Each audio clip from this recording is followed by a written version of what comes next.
ہمارے حکمران بنتے ہیں رستم زماں لیکن ہوتے ہیں اچھو کانگڑی۔ Iran Pakistan gas pipeline کا منصوبہ نہیں مکمل کر سکتے۔ جی کیوں؟ جی امریکہ نہیں مانتا۔ روس سے تیل نہیں خرید سکتے کیونکہ امریکہ جی نہیں مانتے۔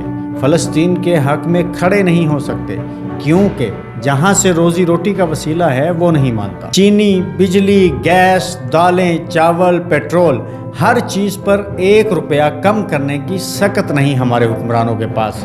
اس کے لیے بھی IMF کے پاؤں پکڑتے ہیں۔ السلام علیکم جی، میں ہوں شہزاد چودھری اور آپ دیکھ رہے ہیں پاکستان نیشن ٹائمز۔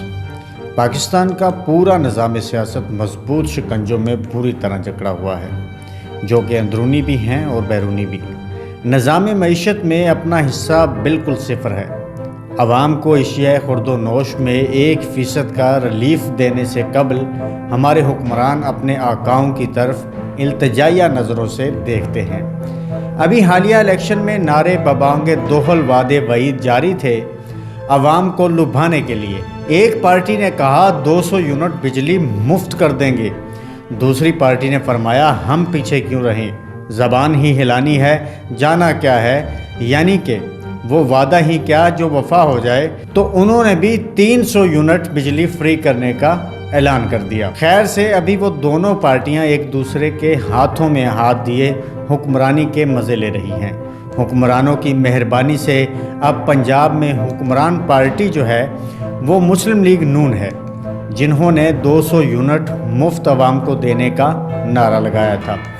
اب ان کی ایک ترجمان عظمیٰ بخاری صاحبہ نے فرمایا ہے کہ IMF کی طرف دیکھ رہے ہیں، پھر دیکھتے ہیں کہ عوام اس لائق ہے بھی یا نہیں۔ محترمہ اور ان کی پارٹی سے پوچھنا چاہیے کہ جب بازو بلند کر کے کہہ رہے تھے اس وقت IMF جیسے آقاؤں کو کیوں بھول گئے تھے؟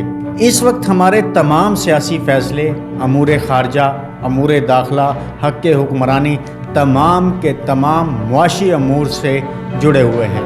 ہمارے ہر آنے والے حکمران آتے ہی کشکول کو پالش کرتے ہیں۔ سب سے ماہر ترین شخص، قابل ترین شخص وہ تصور ہوتا ہے جو آقاؤں سے بھیک کے حصول میں کامیاب ہو جائے۔ ہمارے قلم فروش ہمارے اقتدار کی راہداریوں کی خوشبوؤں سے مانوس ان کے پیچھے بھاگنے والے تمام ان کی تعریفوں کے پل باندھ رہے ہوتے ہیں، فاتح اغیار قرار دیتے ہیں، تمام اعزازات و القابات سے نوازا جاتا ہے۔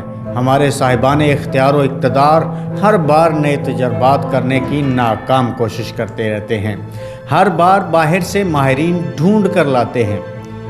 وہ یہ یقین رکھتے ہیں کہ جنہیں وہ لا کر ذمہ داری دیتے ہیں وہی قابل ہو سکتا ہے، اور یہ پاکستان کی تاریخ میں بہت پرانا چل رہا ہے۔ حیرت ناک بات یہ ہے کہ ہر نئے تجربے سے الٹا کام ہوا ہے، بہتری کی بجائے تنزلی کی طرف گئے ہیں۔ محمد علی بوگرا، شوکت عزیز، حفیظ شیخ وغیرہ وغیرہ، اور آج کل محمد اورنگزیب صاحب اور دوسرے عہدوں کے لیے بے شمار باہر سے آئے، لیکن نتیجہ صفر۔